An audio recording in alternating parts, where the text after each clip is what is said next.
जय श्री माता जी। ऑनलाइन उपस्थित सभी साधकों का हम स्वागत करते हैं। सर्वप्रथम सामूहिकता में कुंडलिनी चढ़ाकर बंधन लेंगे।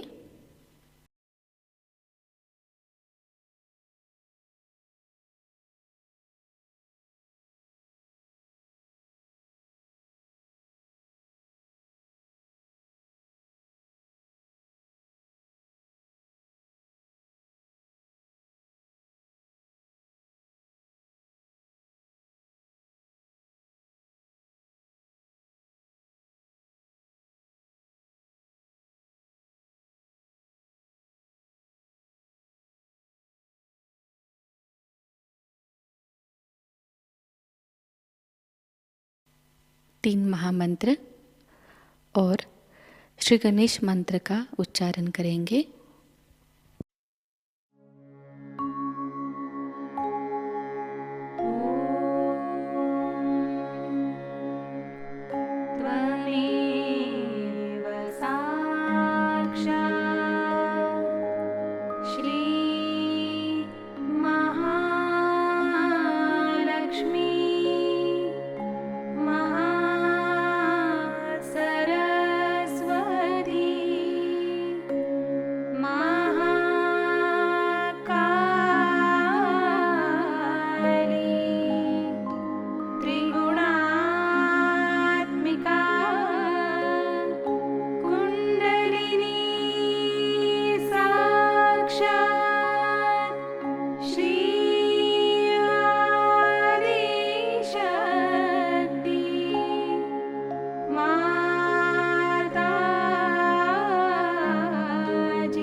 श्री माता जी, कृपावंत होकर हमें संतुलन अवस्था प्रदान कीजिए।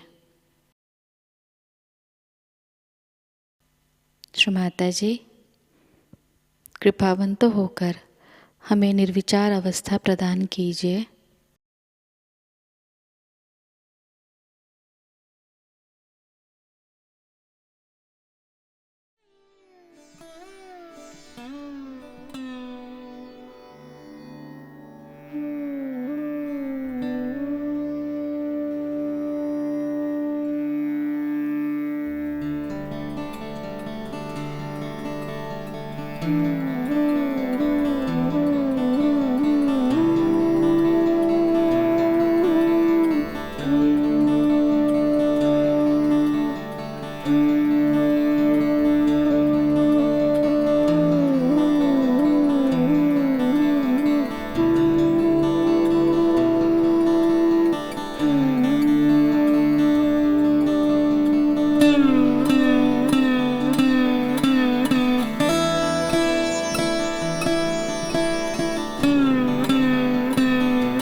इसी अवस्था में हम परम पूज्य श्री माता जी की अमृतवाणी को ग्रहण करेंगे। आप जान सकते हैं कि हम लोग इन गड़बड़ करने वालों से, आतताई लोगों से, जो धर्म के नाम पर धर्मांधता कर रहे हैं, जो परमात्मा के नाम पर पैसा लूट रहे हैं, जो हर तरह का गलत काम अच्छाई का नाम लेकर कर रहे हैं, उनसे बहुत अलग है। एक बहुत बड़ी क्रांति हमारे अंदर हो गई और पता नहीं हम लोगों ने समझा कि नहीं कि कितनी बड़ी क्रांति हमारे अंदर हो गई और हमने क्या क्या पा लिया। एकदम से ही हमारे अंदर इतनी शांति आ गई, इतना आनंद आ गया। और इसके अलावा हमारे अंदर एक अद्भुत शक्ति जागृत हो गई, इसके कारण हम भी दूसरों का भला कर सकते हैं और हम भी सहयोग को जान सकते हैं। ये सब कार्य अति सूक्ष्म है, सारा ज्ञान अति सूक्ष्म है, पर उसको भी आप लोगों ने बहुत सहजता से ग्रहण कर लिया, उसको पा लिया, उसको जान लिया। आपस में आपका प्रेम है, बढ़ते जा रहा है, घटता नहीं। धीरे धीरे आपसी मैत्री बढ़ती जा रही है और एक तरह की बड़ी नितांत श्रद्धा और आनंद एक दूसरे के सहवास में या प्रेम में आ रहा है। ये तो है कि कुछ लोग बहुत आगे चले जाते हैं, कुछ लोग पीछे चले जाते हैं, पर हम लोग सब साथ हैं। सो कुछ आगे जाने से भी बाकी के सब उधर खिंच जाते हैं, अगर उनकी पीठ उसोर ना हो। इस प्रकार की आपसी सद्भावनाएं हमारे अंदर अकस्मात ही प्रस्फुटित हुई है। अकस्मात, उसके लिए हमने कुछ किया नहीं, उसके लिए हमने कोई मेहनत नहीं की, अपने आप हमने जान लिया कि सद्भावना रखने में कितना आनंद है, प्रेम है, कितना मजा आ रहा है जिंदगी का। हमारे अंदर अनेक तरह की ऐसी प्रकृति थी, इसको हम कह सकते कि बिल्कुल विकारमय, इसमें बहुत विकार थे। उसके अनेक कारण, क्योंकि हम लोगों ने जब इस भारतवर्ष में जन्म लिया तो इसकी जो त्रुटियां हैं उन्होंने भी हमारे साथ बचपन से ही प्रेम कर लिया और हमने उनसे प्रेम कर लिया। सबसे तो पहले ये कि हमारे माँ बाप, उनके साथ हम जुट गए। ये हमारे माँ बाप हैं। फिर माँ बाप भी सिखाते हैं बच्चों को अधिकतर कि देखो दूसरों से तुम प्रेम करो, उनको तुम सद्भावना रखो। लेकिन आप देखते हैं कि ये सद्भावना कितनी सीमित है। यहां तक कि माँ बाप में ही सद्भावना नहीं रहती और फिर भाई बहनों में नहीं रहती। तो जो घर का वातावरण है जिसमें कि हम एक साथ रहें, एक साथ खाना खाया, एक साथ तकलीफें उठाएं, एक साथ चलते रहे, उसमें भी अलग अलग लोग निकल आते हैं। इसको भेद अभेद कहते हैं। मैंने हर चीज का भेद करते जाना कि तुम अलग हो, हम अलग हैं, और करते करते ये भेद इतना बढ़ जाता है कि उसकी एक पकड़ हमारे अंदर, जैसे कोई पत्थर के किले में हम बंद हो गए हों और उस पत्थर के किले में और भी इसी तरह के लोग जुटने लग जाते हैं। फिर उसका विशाल रूप बनते जाता है। जैसे कि किसी भी चीज को लेकर के लोग आपस में जमघट बना लेते, ग्रुपिंग। ये भी हमारा बड़ा पुराना जानवरों से लिया हुआ अनुवंशिक हमारा गुण है कि फौरन हम अपना ग्रुप बना लेंगे। अब जैसे कि दिल्ली के लोग हैं तो नोएडा का एक ग्रुप हो गया, तो फिर यहाँ दिल्ली का इधर के लोगों का एक हो गया, नॉर्थ का हो गया, ईस्ट का हो गया, वेस्ट का हो गया, उसका फिर उसमें भी उस गली के हो गए। इस प्रकार हम लोग अपने ग्रुप बनाते जाते हैं। इससे तो भेद आ गया।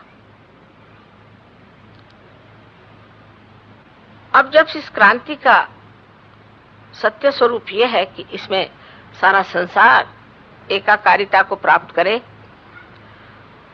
तो हमारे अंदर की जो ये भेद भावनाएं हैं, इसकी और हमें नजर करना चाहिए और सोचना चाहिए कि ये हमारे अंदर भेद भावनाएं क्यों आई। अपने तरफ नजर करने से आप देख सकते हैं। हो सकता है किसी के माँ बाप ने भी सिखाया हो। बहुत लोग होते हैं वो कहते हैं कि अच्छा तुम हिंदू हो, मुसलमानों को मार डालना चाहिए, तो बचपन से वो आ गया। मुसलमान के बच्चों को सिखाया जाए तुम हिंदुओं को मार डालो। ईसाइयों को सिखाया जाता है कि दुनिया के सब लोग बेकार है, हम ही खास परमात्मा के चुने हुए लोग हैं। पता नहीं कैसे ये लोग ऐसा सोच भी लेते, अपना ही सर्टिफिकेट लगा लेते। जैन धर्म वाले सोचते हैं कि हमसे बढ़ के कोई है नहीं, और अपने अपने प्रांत में भी यही झगड़ा शुरू हो जाता है। जब इसका विशाल स्वरूप शुरू हो जाता है तो लोग सोचते हैं कि हमारे गांव से दूसरे गांव के लोग अच्छे ही नहीं। फिर गांव से जरा निकले तो फिर प्रांत पे आ गए कि हमारा प्रांत बहुत अच्छा, दूसरा प्रांत अच्छा नहीं। फिर भाषा पर आ गए कि हमारी भाषा बहुत अच्छी, दूसरे की भाषा बिल्कुल बेकार। हर बार यही सोचा करते हैं कि हम कोई विशेष अच्छे हैं और बाकी लोग जो है बिल्कुल बेकार है, और इसलिए हमें पूर्ण अधिकार है कि हम दूसरों से लड़ें, उनसे बदतमीजी करें या उनको मारें पीटे, जो करना है करें, उनकी हानि करें। विशेषकर अपने देश में जातीयता जो थी वे बिल्कुल मानी नहीं जाती थी। आपको आश्चर्य होगा, आज भी किसी से पूछे तो वो कहेंगे कि हम तो फलाने जात के। अब आप जानते हैं कि या देवी सर्वभूतेषु जाति रूपेण संस्थिता। देवी अगर किसी के अंदर बसती है तो वो उसकी जाति माने उसके अंदर बसा हुआ जो एक विशेष गुण है उसको प्रस्फुटित करती है। जैसे कि समझ लीजिए कोई आदमी है, वो परमात्मा को खोज रहा है, जो ब्रह्म तत्व को खोज रहा है, तो उसे ब्राह्मण की जाति मानी जाती थी। और जो शक्ति को खोज रहा है उसको क्षत्रिय कहा जाता था, और कोई धन संपत्ति को खोज रहा है तो उसे वैश्य कहा जाता था। और जो लोग अपने को दूसरों की सेवा करके और किसी तरह से उससे पैसा कमाते थे, इनको शूद्र माना जाता था। ये तो तबीयत की बात है, जिसे हम लोग तबीयत कहते हैं। तो जो जाति रूपेण संस्थिता कहा है उसका मतलब है इंसान की जो कुछ भी तबीयत है के अनुसार उसकी जाति बनती थी। जन्म के अनुसार तो बेकार में ही बाद में बन गई। क्योंकि आप देखिए रामायण को लिखा किसने? रामायण को जिसने लिखा वो तो एक मछियारा था और वो एक डाकू भी था। उसकी भी कुंडलिनी जागृत होकर के वो ब्राह्मण हो गया, मतलब उसने ब्रह्म को जाना, द्विज हो गया, जिसका दूसरे बार जन्म हो गया। उससे रामायण राम ने क्यों लिखा है? सोचने की बात है कि उनको क्या जरूरत थी। वो किसी बड़े पक्के विद्वान को काशी से बुला के उनसे कहते, उनके लिए सब ये जो कुछ ब्राह्मण थे, जो अपने को ब्राह्मण कहलाते थे, वो कप पदार्थ थे। उनके लिए उनकी कोई भी विशेषता नहीं थी। विशेषता थी किसकी? कि जो एक आत्मा को प्राप्त किया हुआ प्रकाशमान जीव है, उसको वो मानते थे। कृष्ण के बारे में भी आप जानते हैं कि कृष्ण की जो गीता लिखी गई वो व्यास ने लिखी। और व्यास बेटे किसके थे? आप जानते हैं ढीवरनी के बेटे थे, जिसके बाप का ही पता नहीं था। ये सिद्ध करने के लिए कि जाति जो है यह आपके जन्म से नहीं होती। कृष्ण ने एक भीलनी के बेर, जिसने उसमें दांत लगाए थे, हमारे यहाँ तो झूठा हम किसी का नहीं खाते, ऐसे हम लोग अपने को समझते हैं। एक भीलनी के बेर उन्होंने इतने प्रेम से खाए, जिसपे लक्ष्मण को गुस्सा चढ़ रहा था, पर उन्होंने कहा कि क्या ये बेर है कि अमृत फल है? सीता जी समझ गई, उनका अच्छा हमें भी दीजिए। कना बाबा मैं न दूंगा, मुझे ऐसे कब मिलेगी अमृत फल? इतना वर्णन है उसका। तो उन्होंने कहा कि अच्छा थोड़ा सा आप मुझे नहीं देंगे तो मैं तो आपकी अर्धांगी हूं, मुझे आपको देना होगा। तो उन्होंने उसको दे दिया, उनको दे दिया। जब उनको दे दिया तो उन्होंने बड़े प्रेम से उसे खाया और कहा कि ऐसा अमृत फल मैंने कभी नहीं खाया था। एक भीलनी बुढ़िया इसके 2 ही 4 दांत बचे थे। उसने दांत मार मार करके वो बेर इकट्ठे किए थे और श्री राम से कहा था कि तुम खा लो, तुम खट्टा नहीं खाते हो ना, इसलिए मैंने सब चखे हैं, कोई भी खट्टा नहीं। उस प्रेम से उस साधारण बेर में अमृत फल की शक्ति आ गई और उन्होंने उस अमृत फल को उसी स्वाद से खाया जैसे कि कोई बड़ी अलभ्य चीज मिल गई हो। तो लक्ष्मण जी को भी लगा कि अमृत फल दोनों भी कह रहे तो कोई चीज होगी। उन्होंने कहा कि अच्छा भाभी हमें भी थोड़े से दे दीजिए। मैं तो नहीं देने वाली, आप पहले नाराज हो रहे थे, आप काय को मांग रहे हो? नहीं भाभी ऐसा नहीं करो, थोड़ा तो। सो उनको दिया तो वो भी, उनकी भी चित्तवृत्ति बदल गई, वो भी एकदम ठंडे हो गए। उनका पता नहीं क्या हो रहा है मुझे अंदर से। ये सब में हम देखते हैं कि मनुष्य को जो ये अंधकार है जिससे वो अपने को समझता है कि मैं इस जाति का हूं या मैं इस देश का हूं या मैं इस प्रांत का हूं, तो वो एक भ्रम में बैठा हुआ है। लेकिन श्री कृष्ण तो भ्रम में नहीं थे, राम तो भ्रम में नहीं थे। विदुर जो कि एक दासी पुत्र था, उसके घर जाके खाना खाया, लेकिन दुर्योधन के घर नहीं खाया। एक दासी पुत्र के यहां जाकर के उन्होंने खाना खाया। और श्री कृष्ण का तो सारा ही जीवन अगर आप देखें तो वो गोपियों के साथ किस तरह से खेला करते थे, जैसे कोई बिल्कुल उन्हीं के सतह के, उन्हीं के लेवल के हैं, और उसी प्रेम के साथ उनके साथ रासलीला आदि करते थे। और जिस तरह से वहां के दूध और मक्खन और दही चुराते थे, ये दिखाने के लिए कि हम तुम्हारे जैसे एक हैं, इसे लोग ये न सोचे कि हम कोई विशेष है।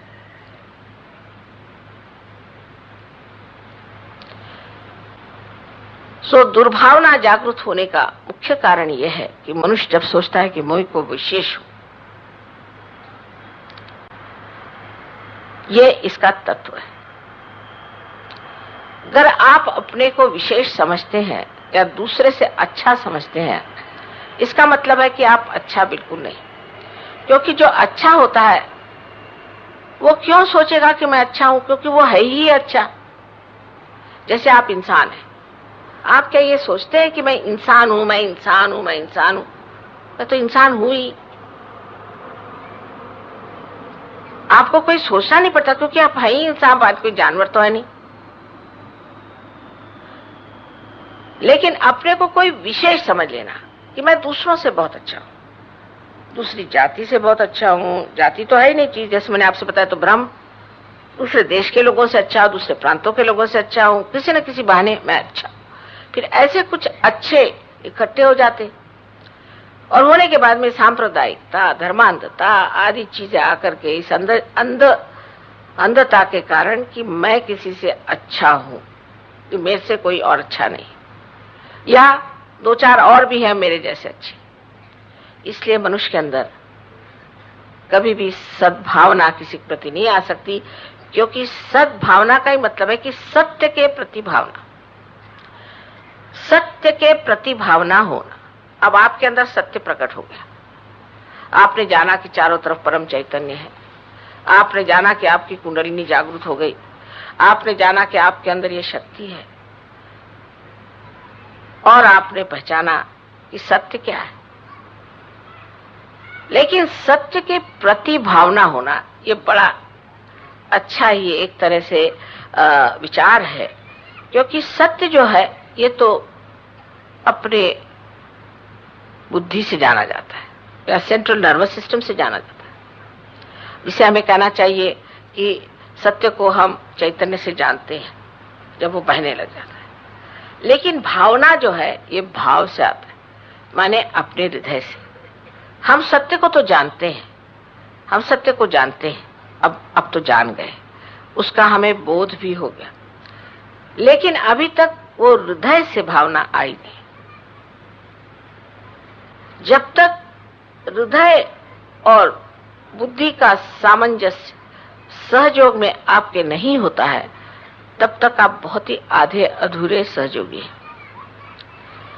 उसके नमूने ऐसे होते हैं कि छोटी छोटी बात में झगड़े। अब कोई लीडर है, ये सब मैं आपको बेवकूफ बना रही हूं, कोई भी अकलमंद आदमी समझ सकता है कि लीडर सहयोग में कैसे हो सकता है। ये सब बेवकूफी है। जिसने सत्य जाना वो जानता है कि माँ हमें तो बेवकूफ बना रही है, हम लीडर कैसे, क्योंकि कोई विशेष है ही नहीं सहयोग में। अब क्या मैं कहूं कि मेरे हाथ विशेष है, कि नाक विशेष है, कि बाल विशेष है? अरे इसमें से जरा सी भी कोई चीज को जख्म हो जाता है तो सारे शरीर को पीड़ा हो जाती है। तो विशेष ऐसा कौन हो सकता? सामूहिक चेतना में आप तो जानते हैं कि किसी सहयोगी को भी पीड़ा हो जाती तो उसको आप महसूस करते हैं अपने अंदर, उसको आप जानते हैं, तब फिर आप विशेष हो नहीं सकते। पर हम लीडर हो गए और मुझे कभी कभी बड़ी हंसी आती है कि या तो लीडर साहब हो जाते, जेलर साहब जैसे होते हैं जेलर, और बाकी उनके सामने अपराधियों जैसे घुमा करते। अरे भाई आप सब एक हैं, सिर्फ ये कि मैं सबसे नहीं मिल सकती हूँ, एक के थ्रू मिलूंगी। फिर लीडरों में आपस में झगड़े, ये तो महान अंधकार की बात है। मैं आपको बेवकूफ इसलिए बनाती हूँ कि अगर बेवकूफ नहीं बनाया जाए तो मैं समझ ही नहीं सकूंगी कौन कितने गहरे पानी में। और फिर पता चलता है कि इस तरह की एक दुर्भावना सबके अंदर बह रही। फिर एक लीडर का एक ग्रुप बन गया, उस लीडर का एक ग्रुप बन गया, उसका वो ग्रुप बन गया। और खासकर दिल्ली शहर में, क्योंकि यहाँ तो धंधे ही है लोगों, खारी बावली के कुछ लोग हो गए तो पचकुइया रोड के कुछ हो गए। मानो कि जैसे इधर उधर जाने का कोई इंतजाम ही नहीं। और इस तरह से जब हमारे अंदर ये दुर्भावनाएं आपस में आ जाती हैं, तब हम ये भूल भी जाते हैं देखना कि हम में क्या विशेषता है। अभी कोई साहब कहने लग गए कि साहब मैंने तो 5 आदमियों को जागृति दी और इस आदमी ने तो एक को भी नहीं दी।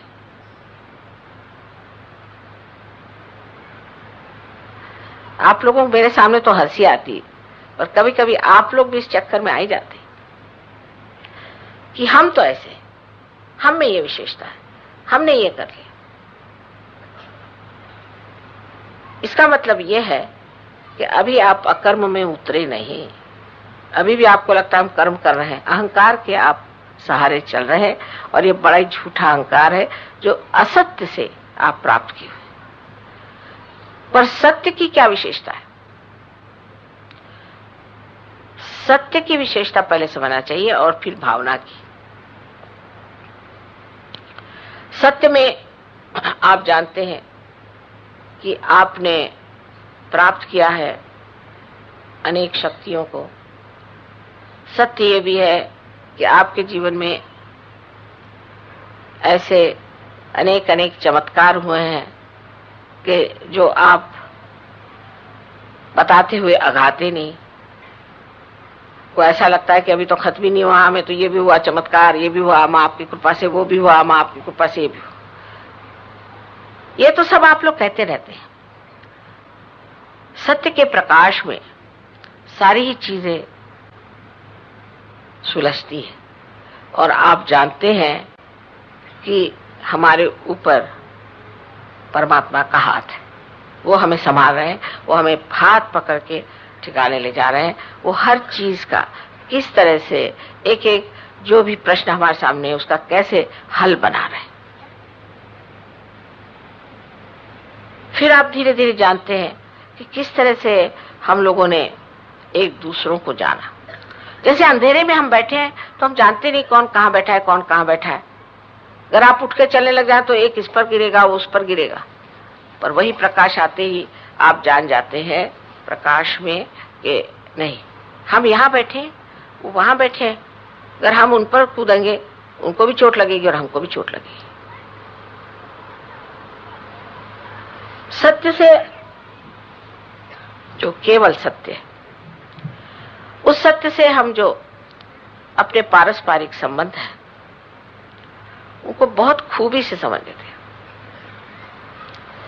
और बड़ी प्यारी प्यारी बातें लोग कभी कभी कहते हैं एक दूसरे के मामले में, तो बड़ा आनंद आता है मुझे। मैं जब देखती हूँ कि एक सहयोगी दूसरे की तारीफ कर रहा है, बड़ा ही मुझे आनंद आता है। एक बार किसी के यहाँ प्रोग्राम हो रहा था, और प्रोग्राम होने के बाद मैंने सोचा कि इस आदमी को, बेचारे को, इतनों का खाना कैसे बनाएंगे इन लोग, कैसे होगा। तो मैंने सबको कहा अच्छा नमस्ते नमस्ते। सब लोग चले गए, वो मेरे और देखते रह गए अवाक। मुझसे कहते हैं कि माँ आपने सबको क्यों भेज दिया। मैंने कहा क्यों भाई, तुम इतनों को खाना कैसे देते हो। तो मैंने सोचा इन सबकी छुट्टी करें। कहा मैंने तो सबके लिए खाना बना के रखा था, तो क्यों भेज दिया। मैं कहा बुलाओ बुलाओ, सबको बुलाओ। तो भागे उनके पीछे में, अरे भाई सबका खाना बनाया, आओ आओ। अब वो लोग बड़े अचंभे में पड़ गए। तो मुझसे कहले माँ आपने नहीं जाना कि इसने खाना बनाया था। मैंने कहा जाना तो था, पर सब नाटक होने से कितना अच्छा लगता है ना। ये प्रेम के नाटक ये तभी हो सकते हैं जब आपस में सद्भावना हो, जो चूल जिसको कहते हैं हम लोग, ये सूक्ष्मता, ये मृदुता, ये नाजुक नाजुक तरीके से आपस में प्रेम जताना, ये सब तभी हो सकता है जब आपके अंदर हृदय की भावना है। ये हृदय से कार्य हो सकता है, बुद्धि से नहीं हो सकता। बुद्धि से आप जान सकते हैं, आप समझ सकते हैं कि हाँ आपने इसे प्राप्त किया है, लेकिन इसकी क्या खूबी है, इसका क्या मजा है, इसका आनंद कैसे उठाना चाहिए, ये सिर्फ आप भावना से ही जान सकते हैं। और जब इस आनंद को आप उठाते हैं तो उस आनंद में विभोर होकर के आप में ऐसी अच्छी अच्छी भावनाएं आ जाती है कि आप समझ ही नहीं पाते ये कहां से आ गई, ये कैसे हो गया। एक सहयोगिनी थी, वो एक बार सिसिली गई, तो वहां वो अकेली पड़ गई। बैठी हुई वो बेचारी एक रेस्टोरेंट में बैठी कुछ खा रही थी अकेले। जब उसे लगा कि कहीं से वाइब्रेशंस आ रहे, उसने आंख उठा के देखा तो एक दूसरे वहां बैठी हुई कुछ और खा रही थी। इन्होंने उनकी ओर देखा, उन्होंने इनकी ओर देखा, इनसे रहा नहीं गया। तो उनके पास जाके कहती है क्या आप सहयोगी हैं? कहले हाँ। आप भी हैं क्या? कहले हाँ। कहले हम दोनों इतने गले मिले, और वो थी ग्रीस की और ये थी इटली की। और कहले इतना आनंद आया माँ कि उसके बाद कभी भी वो याद आती है तो ऐसा लगता है कि पता नहीं किस आनंद के सागर में हम डर। तो दूसरों को प्रेम करना, अपना प्रेम दूसरों को जताना और उसके तरकीबें ढूंढ के निकालना कि किस तरह से हम अपना प्रेम दूसरों को जताएं, ये हृदय का काम है, बुद्धि का नहीं। बुद्धि सिर्फ जानती है, लेकिन उसका प्रदर्शन,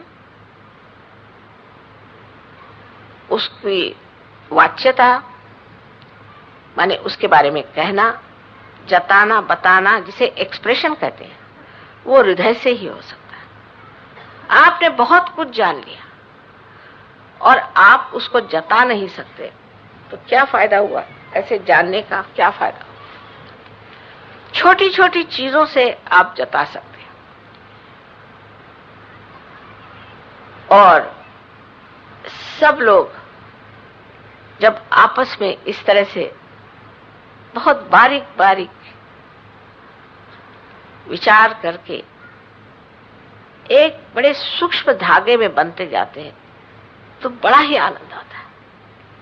लेकिन उसी वक्त बैठे बैठे ये सोचना कि भाई मैं तो फलाना हूं, मैं तो ऐसा हूं, तो मतलब ये कि आप आनंद के सागर के किनारे खड़े होकर के और बेकार ही में व्यर्थ हुए जा रहे हो, सर पीट रहे हो वहां खड़े होके। कोई पूछेगा भाई सर क्यों पीट रहे? तो आनंद का सागर है वो। असल में बात है मैं कोई विशेष हूं और वो फलाना था, उसने मुझे ऐसा कह दिया, तो अब मुझे उसको सुनाना पड़ेगा, उसने मुझसे ऐसा क्यों किया। तो सत्य में जो भावना का विशेष अंग है वो ये कि भावना से हम आडोलित हो जाते हैं। जैसे कि समुद्र में कोई लहर चली और आकर के वो किनारे में टकरा जाती है और उसके बाद लौट कर जब जाती है तो उसके जो बहुत ही सूक्ष्म इस तरह के तरंग बनते हैं, ऐसे ही आपके जीवन में विशेष एक काव्यमय सृष्टि हो जाती है। और उस काव्यमय सृष्टि में आप इतने विभोर रहते हैं क्योंकि ये नई चीज है, एक बहुत ही नाविन्यपूर्ण चीज है। इसका अनुभव आपने मनुष्य की स्थिति में नहीं किया, क्योंकि मैंने आपसे बताया है कि मनुष्य की स्थिति में हर समय वैमनस्य, हर समय गलत बातें, फिर वो माँ बाप हो चाहे कोई हो, क्योंकि आपसी जो पारस्परिक जो संबंध है, रिलेटिवनेस जिसको कहते हैं, रिलेटिव है, केवल नहीं है। लेकिन इसमें क्या है, आप प्यार क्यों कर रहे हैं? कर रहे भाई प्यार के लिए प्यार कर रहे हैं, इसे क्या मतलब? उसका कोई सवाल है? कुछ मजा आ रहा करे, मजा आ रहा तो करे प्यार। पर यह तभी हो सकता है कि जब आपका हृदय इसका तंत्र जान जाए। अभी तक तो जब तक हम लोग पार नहीं होते तो हमारे अंदर शुद्रता, इतनी शुद्रता और इस कदर वैमनस्य, इतनी गंदगी रहती है, वो एकदम प्रकाश में आते ही छूटनी चाहिए, लेकिन किसी किसी में नहीं छूटती, उसको छोड़ना चाहिए। जब हृदय आपका स्वच्छ हो जाएगा, जैसे अभी डॉक्टर साहब ने शब्द किया कि मैं हृदय से माता जी का, श्री माता जी का स्वागत करता हूँ, हृदय कहते ही मेरे आंखों में आंसू आ गए।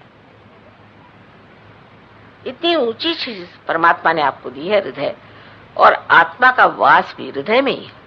हालांकि उनका पीठ आप जानते हैं यहाँ पर है, पर उनका हृदय में है। तो अगर आपको प्रकाश मिला भी, वो प्रकाश अगर आपको आनंददायी नहीं होता, इसका मतलब है आपका हृदय है अभी खुला नहीं, अभी आपने जाना नहीं। किसी भी आदमी के प्रति आपकी भावना ठीक ना हो तो उसे ठीक कर लेना चाहिए। आखिर क्यों, किस वजह से हूं मैं? क्यों मैं ये सोचता हूं? किसी ने कोई बात कह दी तो आपने बुरा मान लिया। आप किसी के घर गए, उनका साहब आप बैठ जाइए कुर्सी पर, अब वो कुर्सी शायद हो कि इतनी अच्छी ना हो, आप बुरा मान गए। बुरा मानना जो है ये सहयोगियों का लक्षण नहीं। सहयोगियों को तो किसी भी चीज का बुरा नहीं मानना चाहिए, क्योंकि आप बुरे हैं ही नहीं, आप बुरा कैसे मान सकते हैं? आप जानेंगे कैसे क्या चीज बुरी अच्छी। और आपको अपने आत्मा का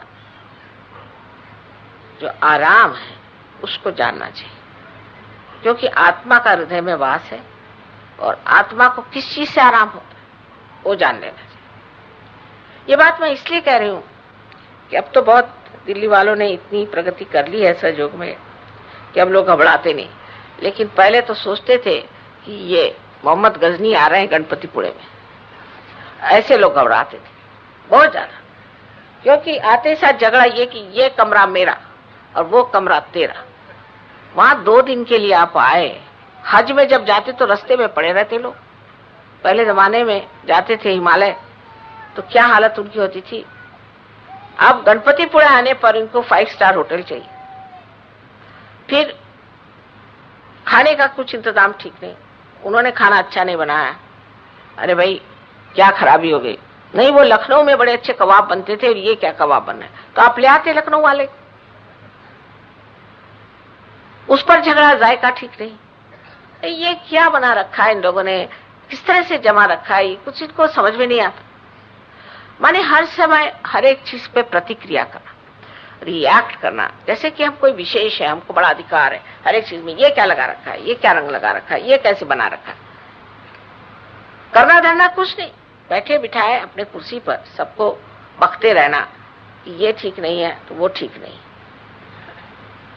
और आराम तलबी इतनी कि आप बसेस नहीं तो चल दो, क्या हर्ज है? लगेगा ही नहीं कि आप चलते हैं अगर आप सहयोगी हैं। मीलों आप चल जाइए, आपको पता नहीं चले। लेकिन आप सहयोगी तो नहीं है, अभी भी आप साहब हैं, तो साहब चल नहीं सकते, तो बैठ गए किसी के बस में खोपड़ी पे, उसके जाकर के बड़ा ही प्रॉब्लम्स होते थे। अब भी आपको फॉरेनर से सीखना चाहिए। इनके बड़े बड़े मकानात हैं, घर हैं, इनके पास में मोटरें हैं। आप इन लोगों को देखिए कैसे आशाराम में रहते थे, जो लोग हुआ है वो बताएं। लेकिन जब आते हैं यहाँ, तो मैंने कहा कि तुम्हारे लग्जरी बस करें। कहले माँ ये काहे को लग्जरी बस, हमको तो वही अच्छी लगती है, एसटी। मैंने कहा क्यों? कि बड़ा मजा आता है उसमें, सब लोग हम एक दूसरे पे गिरते हैं, फिर वो खड़खड़ करती है, फिर कहीं फेल हो जाती, फिर सब ढकेलते हैं, बड़ा मजा आता है।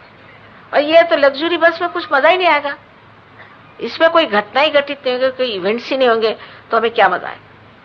और वहां है कि बिल्कुल हालत खराब, जैसे ब्रह्मपुरी में है, यहाँ वहां हम भी एक झोपड़ी में रहते हैं, वहां बहुत बुरी हालत में रहते हैं, ऐसा लोगों का कहना है, पर मुझे कभी नहीं लगता। तो उन लोगों का कहना यह है कि भाई हमारे लिए आप सबसे बड़ा आराम यही है कि हम बस आप वहां रहें और हमें कुछ याद ही नहीं रहता। सो एक बार ब्रह्मपुरी कुछ सहयोगी गए, हिंदुस्तानी अपने बड़े साहब लोग हैं ना, उन्होंने आके बताया कि अरे ब्रह्मपुरी में तो इतना खराब खाना, क्योंकि महाराष्ट्रियन ने बनाएगा तो इधर यूपी वाले क्यों पसंद करने चले, पंजाबियों को क्यों अच्छा लगेगा मद्रासी खाना, उनको तो पंजाबी चाहिए, और यूपी वालों को राजस्थानी नहीं चलने वाला, राजस्थानियों को मराठी नहीं चलने वाला, मराठियों को मद्रासी नहीं चलने वाला, तो कोई स्टैंडर्ड तो है नहीं। उनका साहब इतना खराब खाना और कोई इंतजाम नहीं और कुछ नहीं और ऐसा और वैसा, और ब्रह्मपुरी तो मतलब बदतर चीज। इसीलिए मैं आप लोगों को किसी को नहीं ले जाती हूँ टूर पे, क्योंकि कौन आफत उठाए। कल आप लोग नाराज है तो सबको नदी में, कृष्णा नदी में फेंक देंगे। तो मैंने उन लोगों से पूछा कि भाई सारे टूर में तुम लोग को कहाँ सबसे ज्यादा मजा है? कल अगर गणपतिपुळे छोड़ दिया जाए तो ब्रह्मपुरी से अच्छी जगह कोई नहीं, वहां तो बड़ा ही मजा आया। मैं कह ले उसके बारे में इतनी शिकायतें, मेरे पास चिट्ठियों पे चिट्ठियां, फोन पे फोन, और सबने मेरा सर खा लिया कि ब्रह्मपुरी का इंतजाम बहुत खराब था। उनका भाई ब्रह्मपुरी का मजा तो बस। ये फर्क, जब आत्मा का आनंद आप उठाने लगते हैं तो किसी भी जगह आप रहिए आपको आनंद आते रहता है।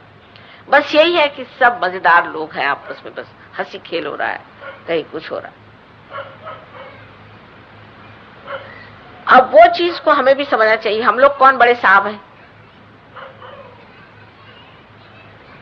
लेकिन साहबियत बहुत, और इस साहबियत से दुर्भावना इतनी आ जाती है कि कभी कभी वाकई में लगता है कि कैसे इन लोगों का इंतजाम ठीक हो और किस तरह से इन लोगों को आराम पहुंचे। पर एक बात तो है कि शरीर का या आंखों का या इन 5 इंद्रियों का जो भी आराम है, वो कितना भी मिले उसे समाधान नहीं आता, आनंद नहीं आता है। सिर्फ आत्मा के ही आराम से आनंद आता है। इस बार हमने आप लोगों के लिए गणपतिपुळे में ऐसा इंतजाम किया है कि जिसमें आप लोग चाहे तो एमटीडीसी में रहे, एयर कंडीशनिंग में, या यहाँ से 2-4 एयर कंडीशनर भी ले आइए, या एक आध पंखा सर पे रख के ले आइए, कोई हर्ज नहीं, जो भी करना चाहे कर सकते हैं। जैसे हेजलिट कहते थे कि सारा मेट्रोपोलिस लेकर के आप पिकनिक पे जाइए, और या तो ये सोच के कि ये हम धर्म यात्रा पर जा रहे हैं और उसमें हम अपने आत्मा का कितना आराम है उसे देखें, किस हालत में हम रह सकते हैं, कैसे हम रह सकते हैं। अब वहां पर हमने बनाई है कुछ चीज, देखते हैं कितने लोग वहां आराम से रहते हैं बगैर लड़ाई झगड़ा किए बगैर। क्योंकि अगर लड़ाई झगड़ा करना है तो बेहतर है कि आप लोग एमटीडीसी में रहें, लेकिन अगर प्रेम से रहना है तो हमने कुछ ऐसी विशेष चीजें बनाई है जिसको कि आप कह सकते झोपड़ी है। और उस झोपड़ी में अगर आपस में प्रेम हो और सत्य को जानने के बाद उसके प्रति जो भावना हो कि इसने भी सत्य को जाना, मैंने भी सत्य को जाना है, तो हमारे अंदर भावना कैसी होनी चाहिए, किस तरह से हम उसका मजा उठा सकते हैं।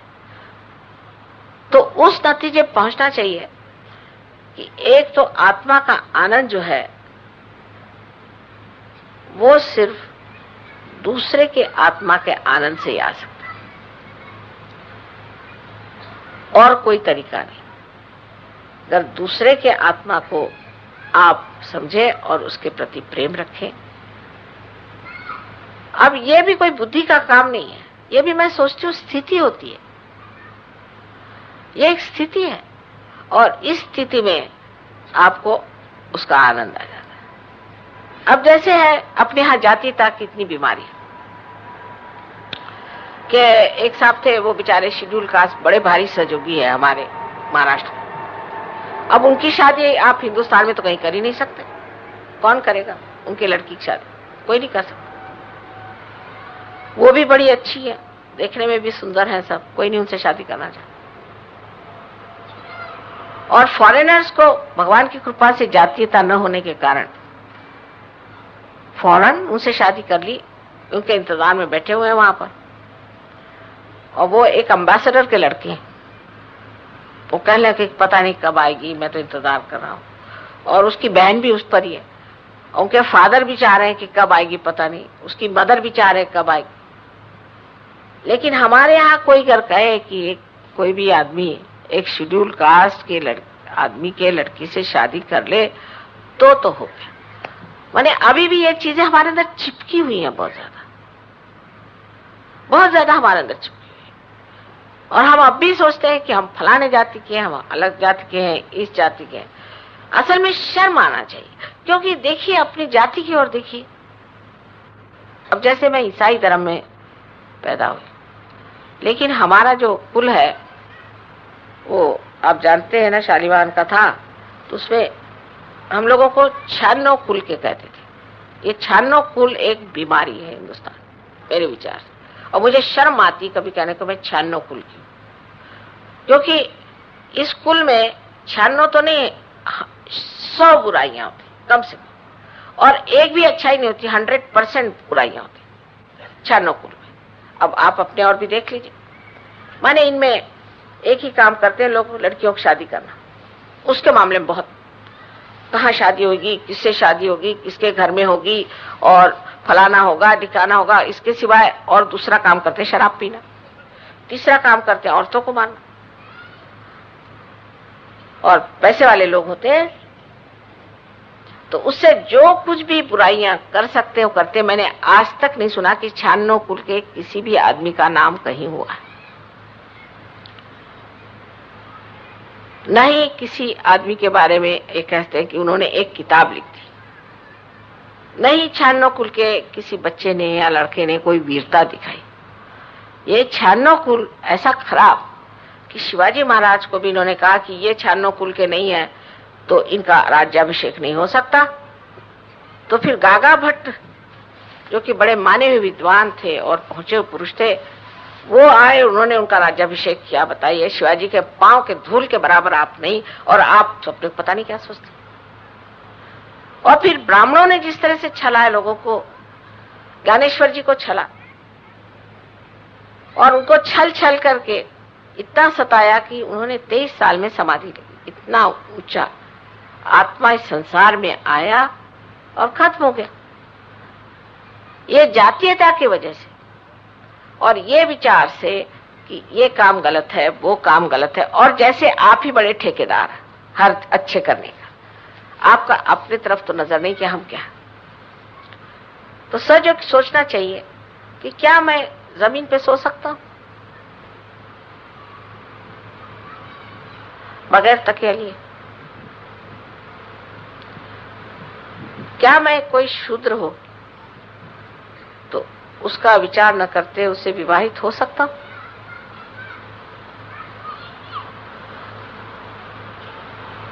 क्या मैं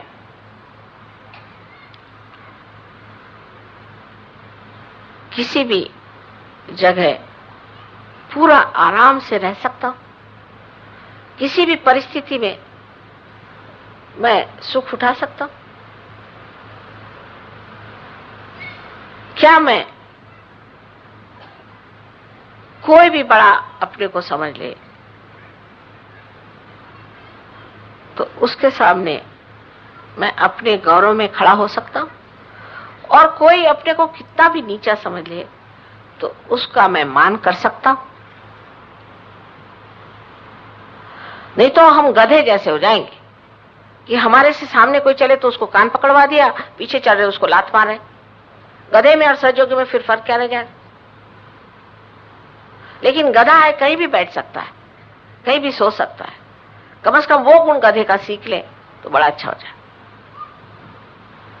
और ये एक बात खास हमें सोचनी चाहिए कि हम इन छोटी छोटी क्षुद्र चीजों के लिए एक दूसरों की क्यों भावना दुखाते हैं। औरतों में भी खास होना चाहिए। मेरे ख्याल से भावनाएं औरतों में ज्यादा है, और भावना में फिर यही सोचना चाहिए कि हमने किसके प्रति क्या अच्छा विचार किया। अब औरतों का तो आप जानते हैं मामला, अच्छी हुई तो बहुत अच्छी, नहीं तो भूत, उसके बीच में नहीं चलता मामला। फिर यह कि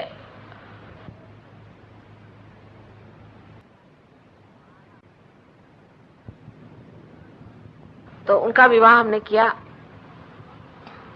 तो वो हमसे कहने लगे कि मां आप ऐसी लड़की से मेरा विवाह करिए जिसमें बहुत चैतन्य हो। मैंने कहा अच्छा। तो उनका विवाह जब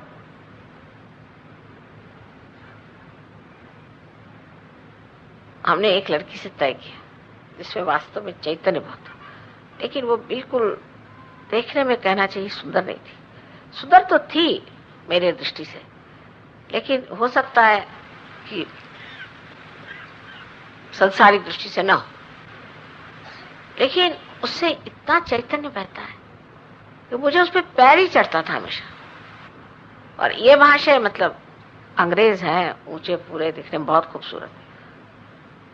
तो वो आकर मेरे पैर पे गिर गया कि मां मुझे कितनी आपने अच्छी बीबी दी, कितनी सुंदर बीबी दी।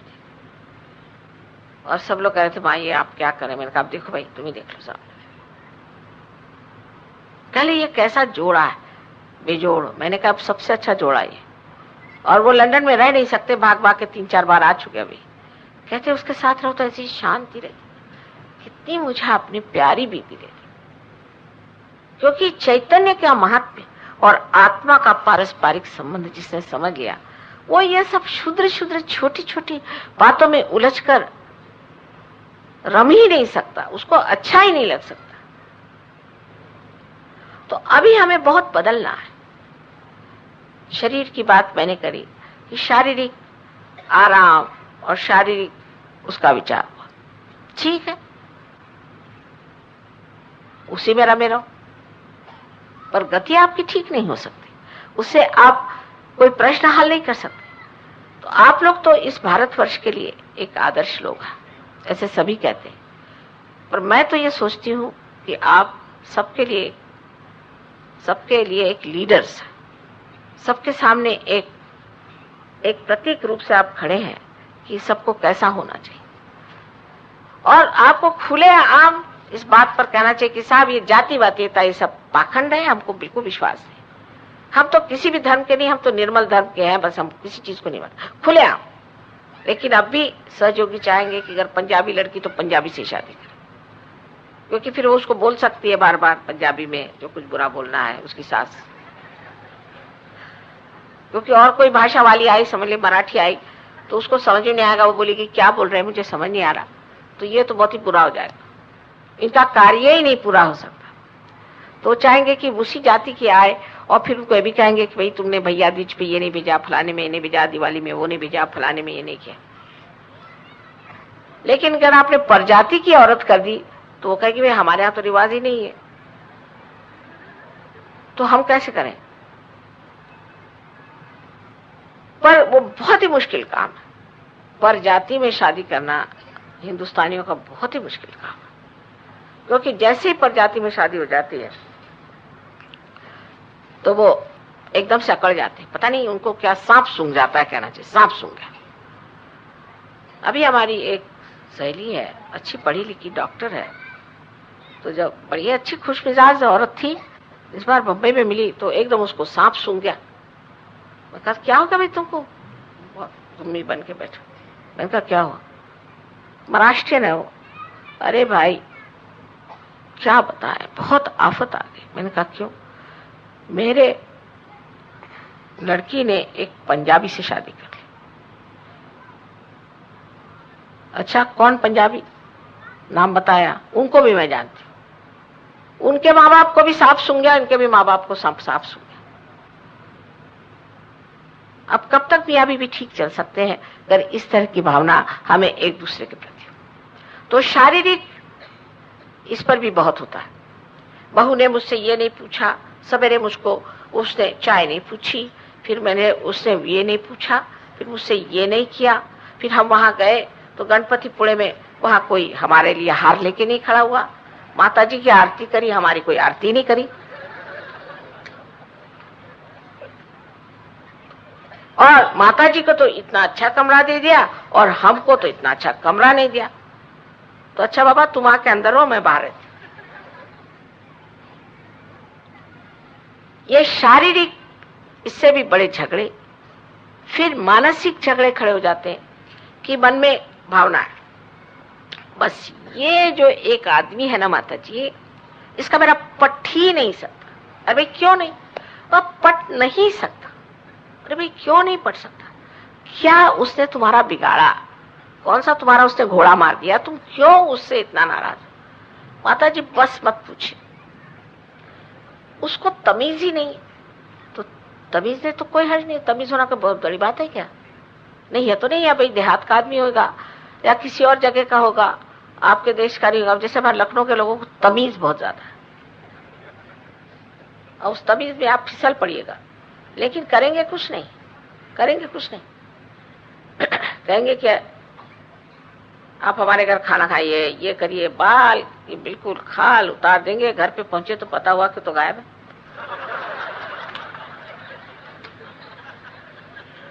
और घर में हुए तो भी आपको बस ज्यादा से ज्यादा एक रोटी खिला देंगे, कल अरे तकल्लुफ मत करिए, तकल्लुफ मत करिए। तो जब एक दो बार अनुभव आया तो घर से खाना ही खा के जाते थे हम लोग, या बता देते हैं कि आके खाना खाएंगे। विचार से सभी लोग बदतमीज हैं। अच्छा अब फिर पंजाबियों के यहाँ जाइए तो पंजाबियों का कि एक इतना बड़ा ग्लास में दूध भर के पीजिए आप। अब भाई मैं इतना दूध का, मैं तो इतना भी नहीं पीती, दूध तो पीना ही होगा आपको, नहीं तो देखिएगा। कैसे, अब वो बिल्कुल डंड लेके खड़े, भाई ये कोई, आप पीते हैं कि नहीं पीते, भाई मैं कभी दूध नहीं पीती। तो फिर सबसे, अरे वो माता जी बड़ी अकड़ूल है, हमारे घर आई थी, उसे दूध भी नहीं पिया। तो ये सब अपनी अपनी जो चीजें, उस पर हंसना चाहिए और उसको सोचना चाहिए कि ये सब जिसको हम इतना विशेष समझते हैं, ये कितनी बेवकूफी की चीज है। हाँ किसी को तमीज है, किसी को नहीं है, किसी में प्रेम है, मुझे तो सभी में मजा आता है, कोई कैसा भी हो मुझे सब में मजा आता है, क्योंकि सब एक वैचित्र लिए हुए है ना, वैरायटी से तो मजा आता है। अब सब घर एक ही जैसा हो जाए तो आदमी बिल्कुल परेशान हो जाए, बोर हो जाए। सब एक ही जैसे बात करे, जहां जाओ है बाबा यही बात है, कहीं जाओ तो यही बात।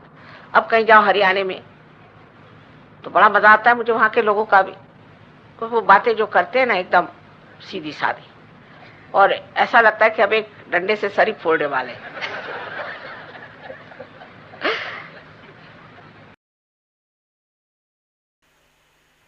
निशब्द ध्यान में बैठते हैं।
परम पूज्य श्री माता जी, आपकी परम कृपा में हम सब एक प्रतिभाशाली व्यक्तिमत्व बन जाए। श्री माता जी, आपकी परम कृपा में हम सब आपके श्री विराट स्वरूप के अंग प्रत्यंग बन जाए। अपनी ध्यान धारणा और सामूहिक कार्य की तपश्चर्या से हम श्री आदिशक्ति के एक प्रभावी और प्रभावशाली माध्यम बन जाएं।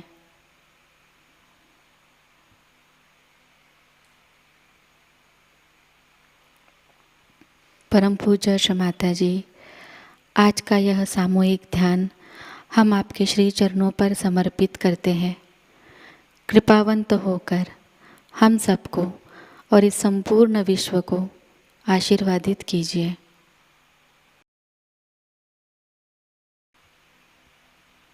श्री माँ को प्रणाम करेंगे और सामूहिकता में कुंडलिनी चढ़ाकर बंधन लेंगे।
आज का यह ध्यान केंद्र यही संपन्न होता है।